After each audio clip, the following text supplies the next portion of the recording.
Vamos arrancando, capaz que nos hace falta el micrófono. Tenemos un vozarrón entrenado. Como le decíamos, por ahí repasar la resolución que da el cuadro al concurso de cátedra. Acá hay muchos compañeros que ya han presentado. ¿Usted quiere decir algo? No quería saludar. Y otros que veo que no los conocemos. ¿Quiénes son nuevos o vieron por primera vez el 89 o están interesados en presentar alguna cátedra? Levanten la mano arriba, Las chicas de tercero vinieron. Muy bien.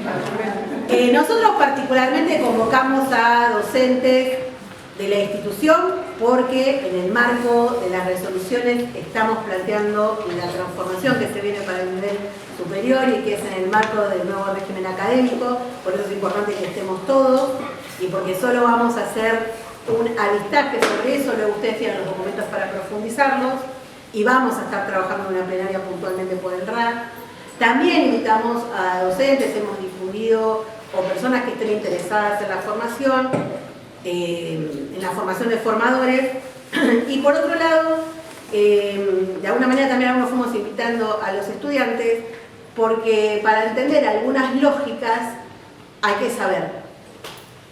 Y para entender algunas identidades hay que conocer las instituciones, ¿sí? Nosotros hoy, además de estar hablando de normativa, ustedes van a ver que en algunas cuestiones tenemos una impronta de trabajo y eso es válido porque si bien hay encuadre normativo para todos los institutos superiores de formación técnica y docente de la provincia de Buenos Aires, ustedes saben que los institutos también tienen un gobierno, ¿sí? Que es el Consejo Académico Institucional, tiene un equipo directivo, tiene un equipo de conducción. En ese Consejo Académico hay docentes que representan a otros docentes, hay estudiantes que representan a los estudiantes y hay miembros del equipo. Y eso habla de que las instituciones educativas de nivel superior, que tienen, como les dije recién, un encuadre normativo, también tienen la posibilidad de construir sus identidades. Y esa identidad se da por la impronta que se constituye en una institución. Esta es una institución que tiene más de 30 años, tenemos acabada experiencia en el recorrido institucional, pero además no es cualquier instituto, sino que ese instituto está en el Partido de la Costa, que está en San Bernardo Norte, tiene una construcción territorial que difiere seguramente a un instituto que está en La Plata, o que está en La Matanza, o que está en Trenquelauquen, ¿sí?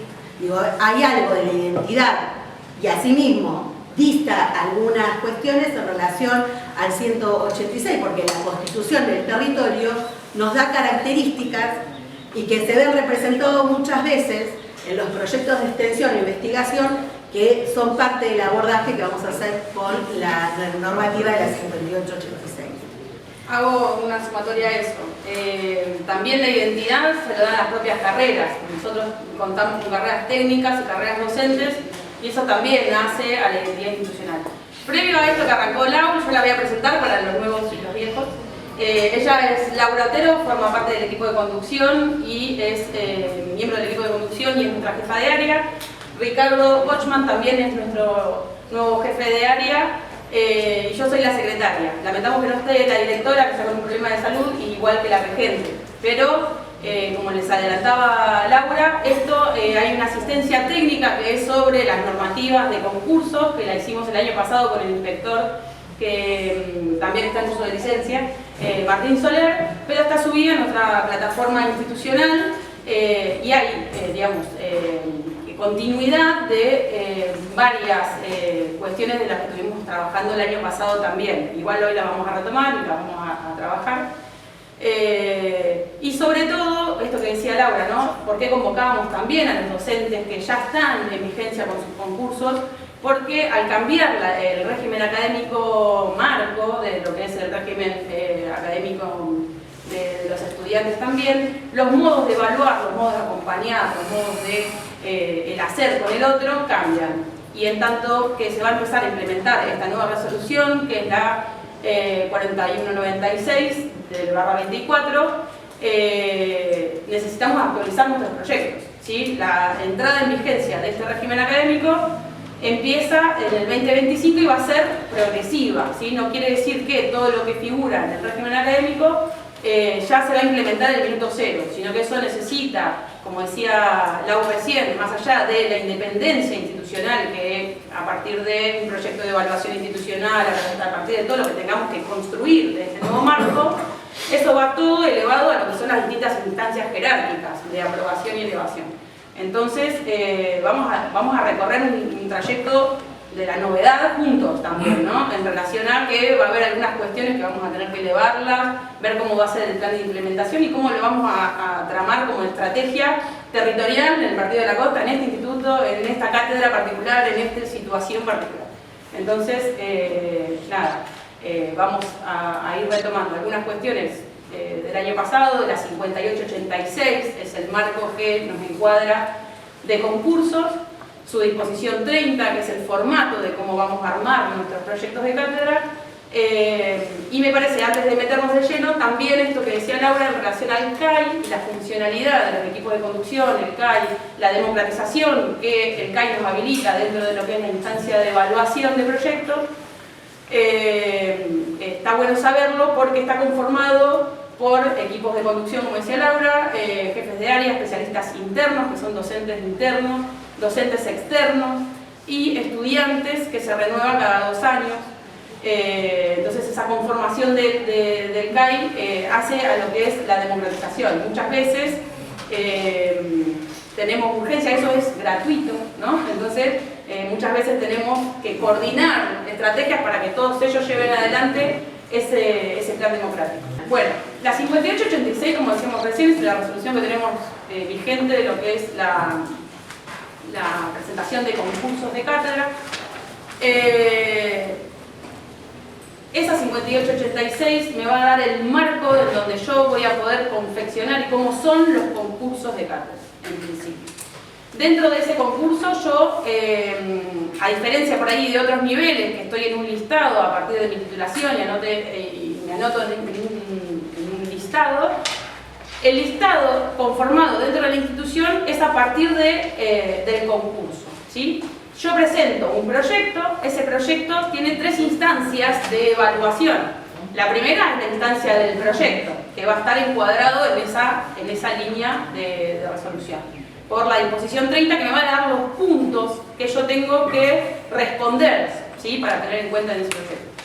El segundo punto de evaluación es una instancia de entrevista, en tanto que ese proyecto está aprobado, ¿sí? Que cumple los requisitos de porcentaje y de puntuación, pasa a una instancia de entrevista, ¿sí? Esa instancia de entrevista también tiene distintos ítems que requieren de aprobación, y después tengo una instancia de títulos y antecedentes, ¿no? En donde ya el Tribunal de Dolores descentralizado con el anexo 3, como dice acá en el primer punto, yo voy a subir mi documentación respaldatoria, ¿no? Toda mi historicidad académica y de profesionalización, y eso va a ser evaluado en un tribunal descentralizado de Dolores, que está conformado también por distintos agentes y actores de Dirección General de Cultura y Educación, y evalúan un puntaje respecto de mis antecedentes, ¿sí? Con esas 3 confecciones de nota se llega a una nota final y eso conforma un listado orden de mérito, ¿sí? Dentro de la institución. ¿Por qué lo aclaro? Porque así como cambió el régimen académico de los estudiantes, también está cambiando el régimen académico de los docentes, ¿no? Está cambiando los modos de confeccionar ese listado. El año pasado, no para que nos vayamos por la rama, pero no adelantarnos, se está pensando en un listado regional, no ya institucional, sino regional. Pero bueno, no nos vamos a adelantar a algo que todavía no está en vigencia. Por el momento la que nos rige es la 5886, con un listado que se conforma institucionalmente y que tiene una vigencia de 2 años, ¿sí? Cada listado que se conforma tiene una vigencia de 2 años. A partir de estas 3 notas se conforma ese listado. ¿Qué quiere decir con eso? Que yo concurso una cátedra y quedo en primer orden de mérito y a mí se me va a convocar desde la institución para ver si puedo disponer del dictado de esa cátedra, ¿sí? En el caso de que diga que no, se le ofrece al segundo en orden de mérito. Cuando digo se le ofrece, no es nosotros, sino que a partir del año pasado se empezó a hacer lo que es el ofrecimiento por APD, que es actos públicos digitales, que si están en docencia, entrando a la página del ABC de docentes, encuentran ahí los listados publicados, la oferta publicada y la postulación es por ahí. Si yo quedé en primer orden de mérito a instancia institucional y no me postulé en el APD, por más que patalee, queda el que se haya postulado que esté en esa lista de orden de mérito, ¿sí? Entonces es muy importante conocer lo que es la plataforma del ABC y cómo son las postulaciones, porque eso es lo que le da la acreditación de la toma oficial, ¿sí? Por el acto público digital. Bien, ahí dice régimen académico de nivel superior 4043, ¿sí? Ese es el que teníamos vigencia hasta el 30 del 12, tiene vigencia ese. Nosotros vamos a elevar lo que es la convocatoria para el año próximo de las carreras que no tienen cobertura por apertura de un nuevo ciclo o por suplencias o licencias. Eso lo vamos a estar publicando en diciembre en nuestra página, va a estar publicado por SAT también, que es nuestro difusor oficial, y además ahí vamos a estar publicando en la convocatoria que nosotros sacamos las cátedras que son provisionales, las cátedras que son suplencias, dónde tienen que elevar la documentación necesaria como los concursos, las fechas, ¿sí? Es muy importante saber las fechas porque nosotros tenemos la modalidad de que el anexo 3 no lo enviamos por mail, sino que generamos un link para que lo carguen ahí. Bueno, el anexo 3 tiene que estar a la par casi que la entrega del proyecto porque necesitamos toda la información para que el Consejo Académico Institucional pueda hacer esa valoración de ese proyecto. Bien, ¿hasta acá vamos bien? Bien. Entonces dijimos, la 4043 era el régimen académico que tenemos hasta el 30 del 12, ahora la nueva es 4196/24 y los regímenes académicos son súper importantes porque acompañan las trayectorias de los estudiantes desde la publicación de la oferta hasta la titulación y egreso e inclusive posterior, en todo lo que tiene que ver con el acompañamiento posterior también. Saberla me facilita a mí como docente la utilización, o sea, si yo tengo un marco, después puedo jugar con las reglas. Si yo no sé las reglas del juego, es muy difícil que después pueda acompañar las trayectorias sin saber cómo van a ser esas cátedras. Ahora igual, la parte de nuevo régimen académico lo vamos a estar hablando con Ricardo, pero tiene muchos puntos que es como si fuera una teoría nueva. Obviamente, como toda teoría, nos va a llevar un tiempo de adaptación y acomodación, pero a partir de la pandemia se empezaron a implementar muchos accesos a las tecnologías, muchas facilidades de acompañamiento que no solamente son presenciales, pero después ahora nos vamos a ir metiendo en profundidad con algunas de las cuestiones del nuevo régimen.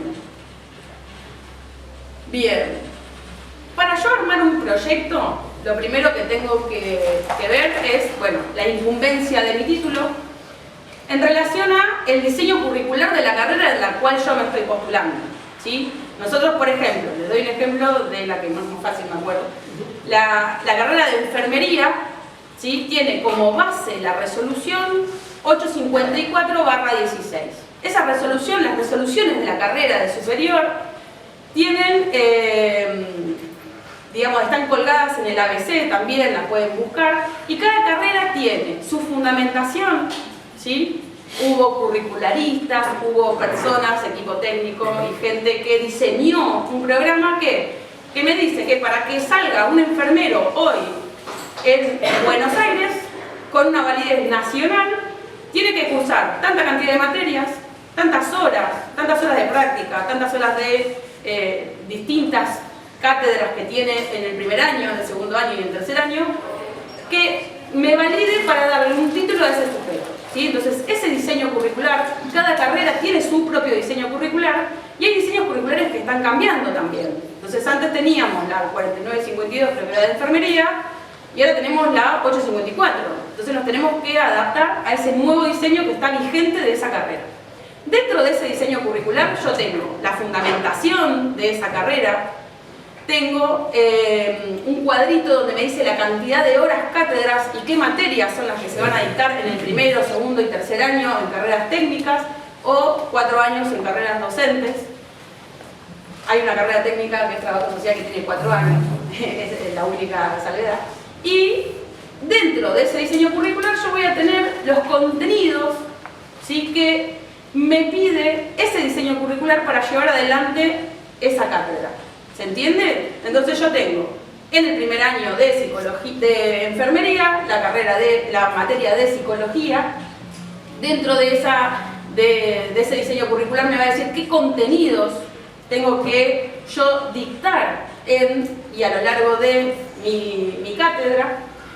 Y entonces voy a tener la 5886 y su disposición 30, voy a tener el diseño de la carrera, ¿sí? Voy a tener el régimen académico nuevo. Y yo con todo eso, que son los lineamientos marcos, voy a generar un proyecto que sea acorde también a lo que es la producción institucional, ¿sí? Nosotros tenemos una perspectiva institucional, como decía Laura, que no es la de La Matanza, que no es la de, ¿sí?, teniendo en cuenta la importancia de esa carrera en nuestro distrito particular.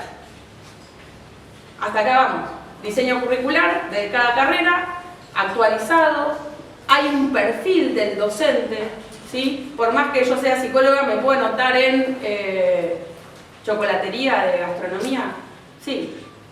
Yo puedo generar un proyecto. El tema es que dentro de esos ítems no voy a tener ni títulos ni antecedentes, no voy a tener distintas acreditaciones que por ahí lo tiene otra persona, ¿sí? Ahí va a estar en manos del CAI, que puede determinar el mejor perfil para esa cátedra, ¿sí? Bueno, acá vamos a ir dentro de lo que decíamos, la 5886 tiene la disposición 30, que es específicamente cómo es el armado, formato de lo que va a ser el proyecto. En principio tenemos una fundamentación, ¿sí?, que va a tener que ver no solamente el porqué de esa cátedra en ese año y en relación a los otros campos de saberes, en relación al campo de la práctica, y qué articulación va a tener esa cátedra. Muchas veces nos pasa como falencia por ahí, que por ahí yo doy psicología en enfermería y para mí es, por sobre todas las cátedras del primer año de enfermería, es la más importante, ¿no? Entonces me quedo con que la mía es la más importante, no articulo con nadie y doy mi propio contenido aislado del otro. Nosotros lo que tenemos que saber a la hora de armar un proyecto es que está dentro de un diseño curricular. Y si está dentro de un diseño curricular es porque alguien pensó que tenía una vinculación con el campo de la práctica, con el campo específico, ¿sí? Entonces yo necesariamente necesito trabajar con el otro docente. En el caso de las carreras docentes, nosotros tenemos los taínes, que los taínes son específicamente horas pagas al docente de la carrera del profesorado para justamente mejorar lo que es la producción, lo que es mejorar el acompañamiento a las trayectorias, potenciar sus propias cátedras, pero en el caso de las carreras técnicas lo tenemos que inventar, ¿no? Y muchas veces esos espacios no son pagos y retribuidos como son en las horas taínes, ¿no? Entonces tenemos que gestionar espacios de encuentro con el otro, que es mucho más que la presencia frente a los estudiantes, ¿no? Tenemos que generar esos espacios de encuentro. En la fundamentación entonces va a estar parte de eso también, ¿no? De cómo vamos a articular, qué perspectiva le vamos a dar a nuestra cátedra. Y una de las cosas muy importantes que sucede en los concursos de cátedra es la falta de coherencia interna o especificidad entre los puntos, ¿no?, que me dispone la disposición 30, ¿no? Ahí, por ejemplo, doy una fundamentación de la importancia de mi cátedra, lo doy con una metodología que no tiene, digamos, el mismo fundamento, y a su vez hago un proyecto de extensión que está desarticulado de lo que estuve dando y cómo lo estuve generando, ¿no? Entonces, es muy importante la coherencia interna dentro de lo que es la propuesta curricular del docente.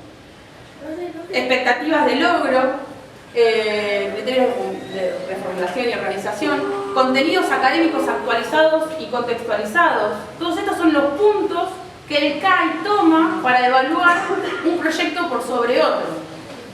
Es muy importante también lo que es la actualización, porque muchas veces tenemos por ahí proyectos, bueno, de internet plenos también, lamentablemente, pero muchos proyectos que por ahí tienen, no tienen vigencia los proyectos, pero muchos con contenidos que son de hace un montón, y por ahí en carreras técnicas como en docentes hay mucha actualización y de los contenidos, y es muy importante que eso es valorado también dentro del CAI como un recurso importante. Si el docente tiene una actualización permanente y una continuidad pedagógica permanente, a que si todavía seguimos sosteniendo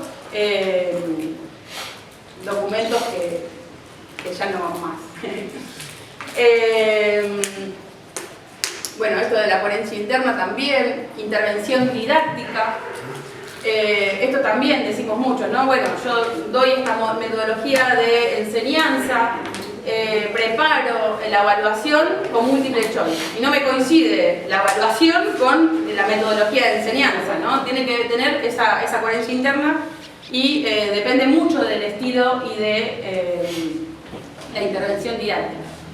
Muchas veces, y problemática, ahora me meto con algo de lo puntual, a fin de año, muchas veces pasa esto, ¿no? Que aparecen en estas instancias de evaluación como mucho reclamo en relación a el estudiante por ahí que no fue informado de la manera que se le iba a evaluar, ¿no? O aparece desaprobado porque no sabía los requisitos de instancias de asistencia, ¿no? Empiezan a ver. Entonces, bueno, esto que decía Laura también, el saber hace que uno pueda ajustarse a esa norma y a su vez poder generar estrategias pedagógicas como para acompañar esas trayectorias y que no quede solamente en la rigidez del rango, ¿no? La rigidez del... Bien, presupuesto de tiempo. Nosotros muchas veces dice, bueno, preparo un proyecto y me traigo toda la bibliografía completa de Freud y Lacan y lo voy a dar en 2 clases.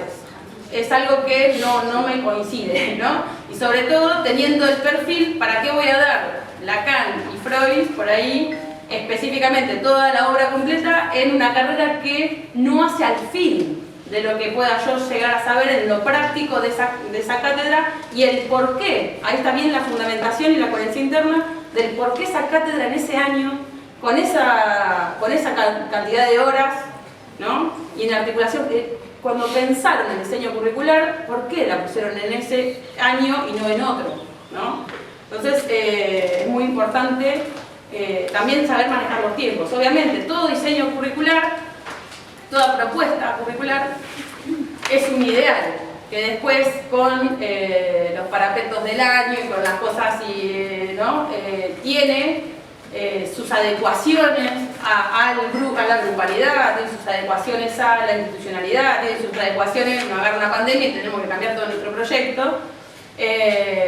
Pero bueno, necesitamos esa guía donde nosotros, ese horizonte donde nosotros podamos, en relación a que aparece como bibliografía, la bibliografía que utilizamos nosotros para armar el proyecto y no la que nosotros vamos a ofrecer como propuesta pedagógica. Propuesta de evaluación, hay mucha normativa y el nuevo régimen académico también introduce mucha normativa en relación a la evaluación. Se está pensando desde el nivel superior una evaluación de proceso continuo donde ya no haya final, sino que es la evaluación permanente y el acompañamiento permanente de esas instancias. Y no ya por ahí tanto en una evaluación examinadora.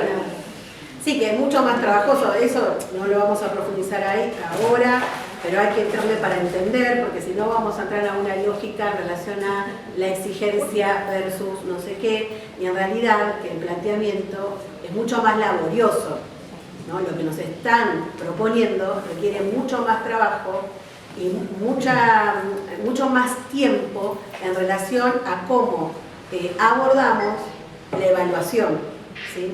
Hay algo en el tiempo que aparece, nosotros en algún momento conversamos que todo el sistema educativo está pensando sobre 3 ejes grandes, que son los tiempos, los espacios y las grupalidades. Todo el sistema educativo está pensando en relación a eso, y sobre esos ejes estamos pensando cuestiones puntuales, como por ejemplo la evaluación, en qué tiempo, con qué grupalidades, cómo, a quiénes, en qué espacios son los que se pueden ponderar para que ahí suceda la evaluación. Es solo el aula donde suceden los procesos de enseñanza y los procesos de evaluación. ¿Cuáles serían esos otros espacios? Que cuando uno le entra al régimen académico va a ver que un montón de cuestiones nosotros ya las fuimos andando de alguna manera, y que no es casual la transformación en marcos normativos.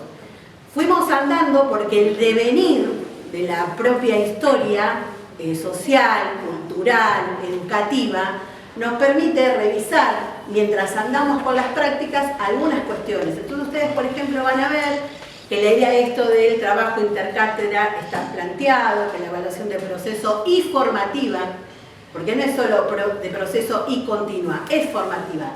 Hay un resultado que da cuenta del trayecto que hizo el estudiante, pero del trayecto que hizo el docente, que es el que enseña. Entonces van a ver que algunas cosas nosotros ya venimos planteando, que las pusimos en interpelación con el periodo de pandemia. Hubo mucho que pensar y que transformar en ese momento, y que la vuelta, como por ejemplo la posibilidad de que algunas cátedras tengan algún tiempo de virtualidad, ¿sí? Eso es algo que nosotros hemos ensayado de algún modo en épocas de pandemia. Y ahora lo que se piensa es cómo marcamos eso en una norma. Y eso es algo que es un punto que vamos a tener que trabajar institucionalmente, porque no es que un docente dice yo voy a concursar esta cátedra y mi cátedra va a ser virtual. No, las definiciones en términos de la enseñanza tienen como fundamento la democratización, y es de modo institucional y en el trabajo institucional que a través del análisis de los currículum pensamos cuáles son aquellas cátedras que pueden permitir, por ejemplo, en un tiempo, en un periodo, un formato virtual. ¿Sí? Bueno, por eso digo que la invitación es a más trabajo, es a poder pensar más, y para eso hay que leer.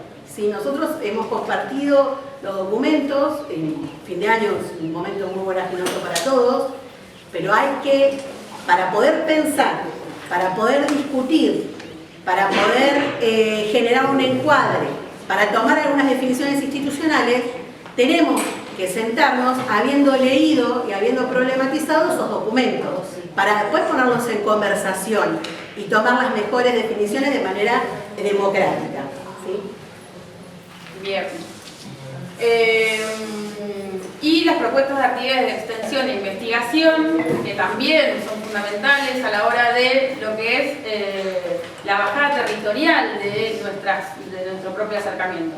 Una de las cosas que habíamos planteado al principio de este año, y sobre todo con el jaque a las políticas públicas, era también esto, ¿no? La importancia de lo que tenía la posibilidad de abrir las puertas de lo institucional a lo comunitario y gestionar todos aquellos proyectos de extensión, obviamente en un proyecto unificado. Por ahí lo habíamos pensado al principio de año, digamos, por carrera, ¿sí? Ya no un proyecto, o sea, una extensión por cada proyecto, sino en una posibilidad de pensar, y sobre todo apuntando al año que viene, por ahí en un proyecto de extensión unificado, por año o por carrera. Eso también implica más trabajo, implica más encuentro con el otro, implica mucha más propuesta que implica un plus a lo que es el trabajo en relación a frente al aula, ¿no? Es mucho más.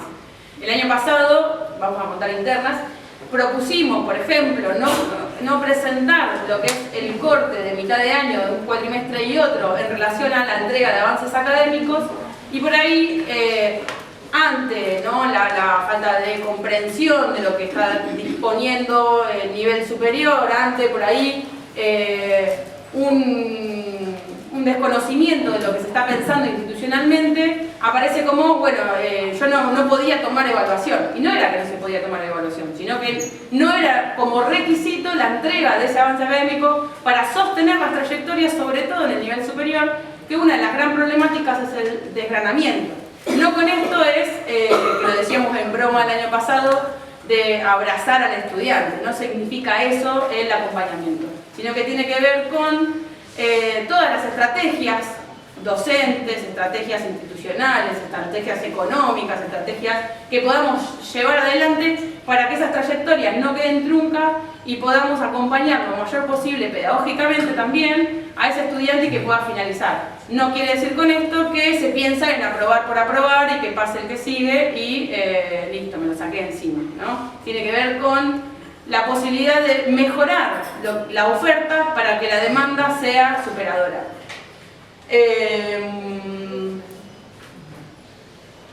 Bueno, acá están los puntajes dentro de la 5886, tienen todo lo que son la normativa de puntaje, cuando un proyecto está desaprobado, ¿sí? Con cada ítem, una vez que el proyecto está aprobado o desaprobado, nuestra vía de comunicación es el mail, y nosotros enviamos todo lo que son las planillas de puntuaciones, ¿sí? Tanto como aprobados y desaprobados, y en la instancia de entrevista también, ¿sí? se entrega y se devuelve desde el CAI un lineamiento a tener en cuenta también de las correcciones, o sea que es un trabajo laborioso que hacen los miembros del CAI y que nada, también implica un tiempo, un plus y un aprendizaje para aquel que se postule. Por eso decimos, más allá de que haya por ahí temores o incertidumbres a la hora de presentar un proyecto, siempre es bueno presentarse, así como presentarse a los concursos de cátedra, también a lo que son las pruebas puntuales y las pruebas de selección, para lo que son cargos jerárquicos y demás, porque se aprende muchísimo en esas instancias y en el trabajo con el otro. Bien. Formamos. Voy a dar un ejemplo, nadie se sienta mal por lo que voy a decir, pero voy a hacer un ejemplo. A veces uno encuentra, por ejemplo, en las carreras de educación, la idea de la educación emocional, enseñar las emociones, ¿no? Y hacen todo un despliegue sobre eso porque lo ponen como contenido. Pues ese contenido no es tal para la formación ni para los encuadres curriculares de las carreras para las que formamos. Porque nosotros, para hablar en todo caso de emocionalidad o de afectividad, tenemos el encuadre de la ESI y no la perspectiva neurocientífica de la emoción. ¿Se entiende lo que quiero decir? Cuando uno escribe un proyecto, tiene que tener muy claro que cuando le entra, le pone mano al conocimiento, le pone mano al contenido, tiene que tener muy claro para qué forma, a quiénes está formando, a dónde van a estar dentro del sistema. Y esto lo mismo lo digo para las técnicas. ¿Sí? Uno puede venir con algo, bueno, lo hacen en Finlandia, Argentina. ¿Qué dice Argentina en relación a la salud? ¿Cuál es la ley de salud? ¿Cómo estamos pensando algunas cuestiones? Por ejemplo, nosotros vamos a hablar de enfermería, pero ¿cómo estamos pensando en la enfermería comunitaria? Bueno, digo, hay algo ahí que uno le entra, le pone mano, pero le pone mano en relación a aquellas normas que guardan sigilosamente el sentido de para qué formamos. ¿Sí? Entonces a veces resulta como necesario decir que tenemos que tener muy claro para el sistema al que formamos. Hay que tener muy claro en las carreras docentes para quiénes formamos. Tienen un diseño curricular, el nivel o las modalidades, y mi proyecto no puede distar de esa propuesta curricular que están los niveles en las modalidades. ¿Se entiende? Y a veces hay una cuestión ahí con los contenidos porque los transcribo quizás textualmente y no los pude disgregar y por eso esos contenidos están desactualizados porque la norma está desactualizada, porque las cosas van ocurriendo, la historicidad ocurre y la norma viene por detrás tratando de ir resolviendo, ¿no? Por eso me parece un punto importante, que cuando yo entiendo que ahí tengo que poner mano en el conocimiento, porque lo que estoy haciendo es poner mano en el conocimiento, tengo que tener mucha coherencia y mucha claridad para el sistema que voy a estar formando. Doy un ejemplo claro y aprovechando que están las chicas de AT. La carrera de AT es la resolución 1221/15. Esa es la primera resolución a nivel nacional que tiene la carrera, provincial. Antes tenía la 1014, que es un título intermedio, por ejemplo, de la carrera. La carrera son 3 años, con las primeras 5 materias del primer año, o 6 creo que son, tienen el título de acompañante terapéutico y si continúan 2 años más de técnico. Dentro del segundo año tienen, por ejemplo, cátedras como modelo de ocupación humana, que hablan, por ejemplo, de perspectivas de cliente, de otros tipos de marco que nosotros no estamos en este momento, por ahí el 2015, y sobre todo aquellos que le acompañaron esa escritura, sí le encuadraban en ese marco. Pero hoy en día esos están transformándose, ¿no?, en relación a lo territorial, porque como decía Laura, muchas veces son aprendizajes y saberes extrapolados de Europa, de otro lado, y que dentro de lo que es nuestro semblante argentino no condicen con esas escrituras. Muchas veces, como les decía de la carrera de enfermería, que tenía una perspectiva, al cambiar la nueva resolución tiene otra perspectiva actual, con contenidos contextualizados, con otras improntas, y por ejemplo, una de las cosas que tenemos en AT particularmente es que el primer año habilita a un título, a una titulación intermedia, que hace que, por ejemplo, muchos no continúen lo que es la tecnicatura y siguiéndose, formándose y capacitándose en una tecnicatura por ya constar con un título intermedio que los habilita por ahí a un trabajo e inclusive informal, porque muchas obras sociales o la formalización de esa tecnicatura no me avala con el título intermedio. Entonces lo mismo, los títulos intermedios también están desapareciendo, como desapareció en gastronomía, en enfermería también, o sea, fue cambiando la norma y actualizándose. Por eso es importante lo que dice Lau, que más allá de que tenemos, por ejemplo, la 4154/07, que es la de inicial y primaria, la resolución es 2007. No hubo actualizaciones de contenidos en relación a la enseñanza del 2007 a esta parte. Bueno, entonces en eso es donde tenemos que tener el foco en lo que es la actualización de contenidos acorde a lo que son las nuevas propuestas y diseño superior, y nosotros por ahí desde la institución también fomentamos a todo lo que son las nuevas comunicaciones, a todo lo que son los nuevos documentos. En la plataforma de ABC también tiene mucho de lo que son las actualizaciones y formación permanente, con algunos con puntaje, otros sin puntaje, pero es importantísimo esta actualización. Un docente hoy no está habilitado a decir yo ESI no enseño, porque no me formé en ESI y porque no me gusta ESI. Bueno, es un requisito del ser docente es tener conocimientos en ESI, es indiscutible. O sea, es parte del ser. No puedo ser docente si no en mi contexto, en mi proyecto, en mi formación, no enseño en base a perspectiva de género, ESI, derechos humanos, ¿sí? Entonces es importantísimo la formación permanente y eso se lee en los proyectos, eso se lee y se ve en los proyectos esa actualización, ¿no? Que no tiene que ver con quedarme solamente con el contenido que me dice el diseño del 2007. En relación a esto que dice, y con esto ya le damos el paso Phil, que dice Flor, por ejemplo, la ESI, como las nuevas tecnologías, como medio ambiente, son ejes transversales dentro de los diseños curriculares, ¿sí? Más allá del conocimiento, si es un contenido, es un eje transversal. Entonces, hay algo de eso nosotros, recién traía Flor el diseño de inicial, que bueno, tiene mucha relación con la formación, pero sí hay algo que hay que ir a ver, es que, por ejemplo, el nivel inicial tiene diseño curricular nuevo. Y eso hay que nivel, ¿sí? Eso pero no el de la formación. Porque vos formás para ese nivel, no para otro. Y en ese nivel, en la provincia de Buenos Aires. Entonces, a veces uno también se encuentra un proyecto que cita lo que pasa en la provincia de La Pampa. Y ustedes saben que la ley de educación tiene como amiga ahí, su hermana, la ley de la provincia. ¿Sí? Se homologa la ley de la provincia.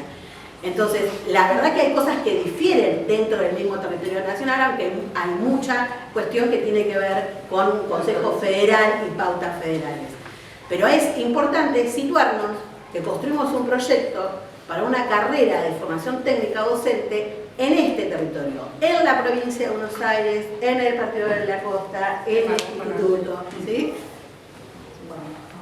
Igual estoy acá, pero veo que hay muchas compañeras en el aula. ¿Están muy cansados? ¿No? Bueno, le entramos un poquito al régimen académico, como dijimos, vamos a profundizarlo. Quienes no son parte de la institución podrían estar perfectamente invitados al día que hablemos del régimen académico, y también tienen a disposición los documentos para ir haciendo sus lecturas. Bueno, buenas tardes a todos. Gracias por estar acá, por acompañarnos. Nos sentimos acompañados ustedes estén acá. Como dijo Laura y Florencia, este es un trabajo en conjunto, lo hacemos entre todos. Entonces, bueno, es muy importante. Este régimen académico lo estamos estudiando nosotros también porque es muy nuevo, lo vamos a aprender juntos, le vamos a dar algunas pautas de lo que tendrían que tener en consideración para que ustedes elaboren el proyecto para presentarse en las próximas postulaciones. Lo primero que define el régimen académico nuevo es la asistencia. Fíjense que dice, se entiende por asistencia la participación en clases presenciales en los institutos superiores y en encuentros sincrónicos. ¿Por qué? Porque ahora nos da la posibilidad este régimen académico de hacer un 70% y un 30% en clases sincrónicas. Entonces, si la persona está en clases sincrónicas, también estaría presente. Tenemos que tomar asistencia en clases, que ahora vamos a hablar un poquito de eso. Y después nos habla de el porcentaje de asistencia se mantiene para la presencialidad, lo mismo que veníamos teniendo, el 60%, pero hay una salvedad, fíjense que está en negrita abajo, que dice según las clases establecidas por calendario académico. Eso cambia. Nosotros antes las tomábamos el 60% de las clases que dimos, ¿no? Ahora este marco nos dice que son sobre las clases que están establecidas por el calendario académico. El 60% de las que están establecidas cuando nosotros en el diseño de la carrera, digamos, ¿no? Por eso ahí sumo una salvedad. Cuando nosotros pedimos, por ejemplo, lo que son los planes de continuidad pedagógica o de contingencia, tienen en cuenta esto, ¿no? Son sobre clases dadas. El docente faltó un mes por enfermedad, por lo que sea, no se llega a la cobertura porque no hay listado vigente, porque por los plazos no da la cobertura. Entonces, se tiene que dejar del plan de continuidad pedagógica porque esas clases siguen digamos, con su validez para la asistencia de ese estudiante, ¿no? La posibilidad, cuando hablamos ahora de lo presencial, y dijimos que lo presencial también podía ser virtual, también nosotros disponemos de lo que es la plataforma del Info, donde nosotros vamos a poder subir esos planes de continuidad pedagógica, donde vamos a poder seguir, ¿sí?, ese seguimiento de esas clases, aún no estando el docente o aún no estando el estudiante, cuando muchas veces tenemos situaciones de salud, situaciones laborales que justifican esa inasistencia de tanto de ese docente como de ese estudiante y que puedan tener ese plan de continuidad, ¿sí? Por eso la importancia de esa primera definición que es la asistencia como presencialidad, tanto en lo presencial cara a cara como en la virtualidad. Bueno, y para el campo de la práctica sigue siendo el 80%, como veníamos haciendo, tanto para los talleres, para los seminarios, todo eso, el 80%, ¿no? El 80% y en algunas el 100%, dependiendo del diseño curricular. El régimen académico va por una línea y el diseño curricular va por otra. Y no se inhabilitan mutuamente, sino que se incorpora lo que es el régimen académico y se adecúa a lo que es el diseño curricular. Y lo que sí cambia, hay un régimen especial de inasistencia para la condición de personas gestantes y de paternidad, ¿no? Ahí nos establece 30 días, dice, hábiles durante el embarazo o después del nacimiento, tiene que ser en forma continua o fraccionada, puede ser, y para la paternidad son 15 días hábiles después del nacimiento, en forma continua o fraccionada. Eso es lo que habilita ahora el nuevo régimen académico, ¿cierto? Aquellas que están embarazadas o el papá, ¿no es cierto?, para tener unos días para poder volver. Bueno, y modalidades, ahí dice, nos habla de dos modalidades, ¿no? Vamos a tener la presencialidad plena o presencialidad con propuestas pedagógicas combinadas. Esta de las propuestas pedagógicas combinadas, como decía Laura y decía Florencia, es algo que vamos a tener que trabajar desde la institución, porque es algo que lo define, tenemos que hacer un régimen académico institucional y definir cuáles van a ser esas materias o aquellas unidades curriculares que van a tener esta propuesta pedagógica combinada. No todas, pero entonces lo vamos a tener que definir para poder después bajárselo a ustedes, porque eso también requiere autorización de un nivel superior. Pero sí, la presencialidad. Sí. Bien, lo que dice por ahí el régimen académico en relación a estas decisiones y estas orientaciones es que son un porcentaje de la carga horaria total de la carrera. Entonces yo tengo que tener un plan de la carrera, no solamente del año, porque por ahí me da un porcentaje, estas combinadas, de un 70% de la carrera, pero no pueden ser talleres, no pueden ser prácticas, tiene distintas particularidades que tienen que ser toma de decisiones institucionales, porque como puede ser que yo tenga este año, en el 2024, solamente el tercer año de la carrera de enfermería, voy a poner ejemplo, pero tengo que pensar en los 3 años, no puedo pensar solamente en el tercer año que es el que yo estoy dictando hoy, sino que lo tengo que pensar como un plan estratégico de toda la carga curricular de la carrera, ¿sí? Entonces eso es algo que, como decía también Ricardo, es una cuestión de decisión institucional, democrática, ¿sí? Porque se va a convocar a estudiantes, se va a convocar al CAI, se va a convocar al centro, a los IPE, se va a convocar al centro de estudiantes también, como para conformar esas decisiones que tienen que ver con propuestas institucionales.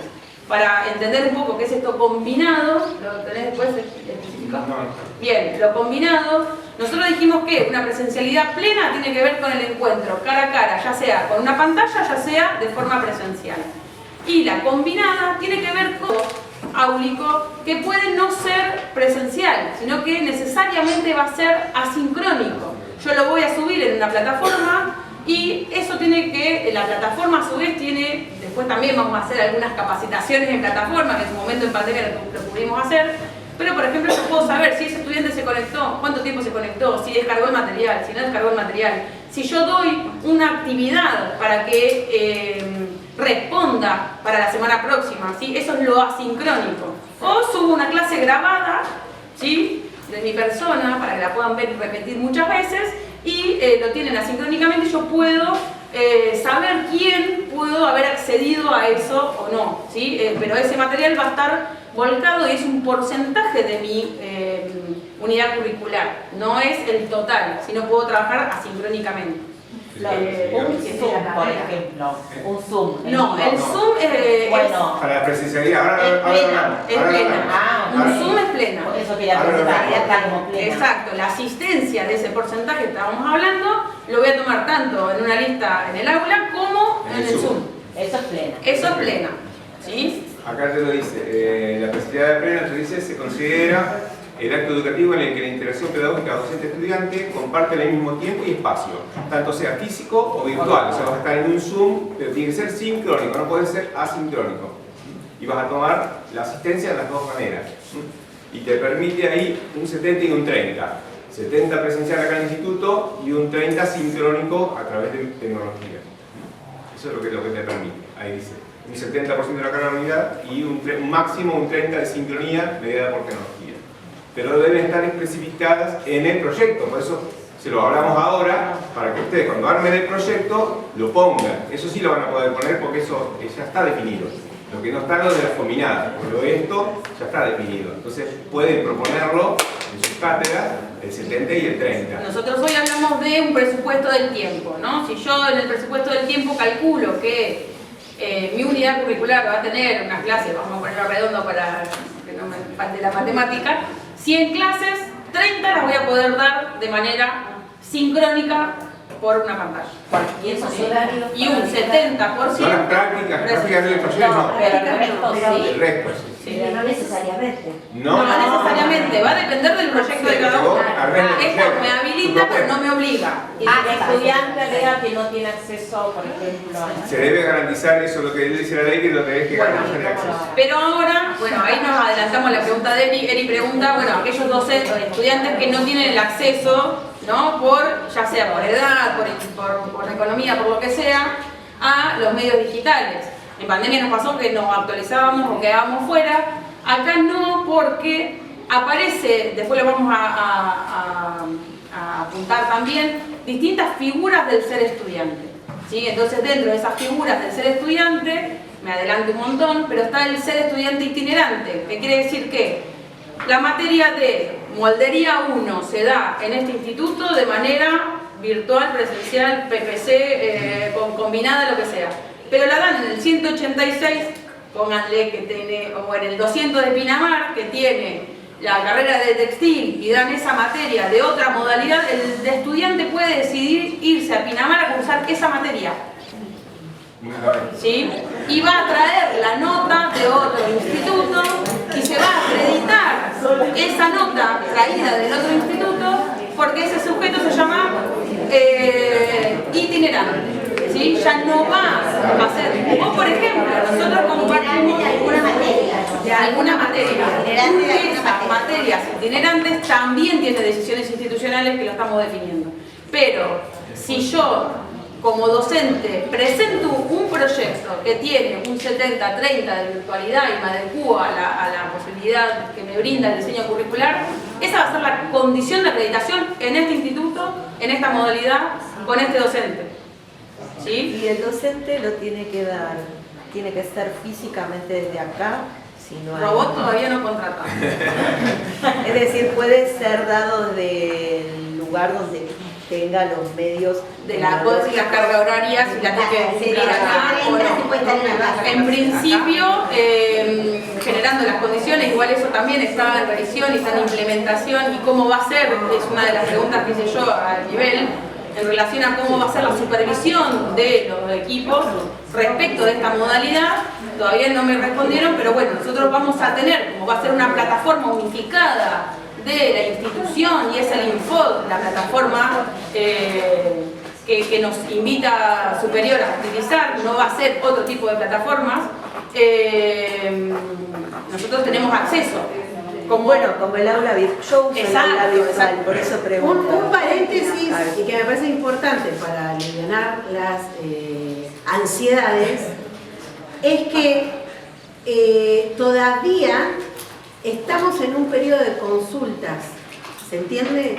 Nosotros ya enviamos algunas consultas a través de un consejo consultivo de todos directores, por ejemplo, que hay en la región 18.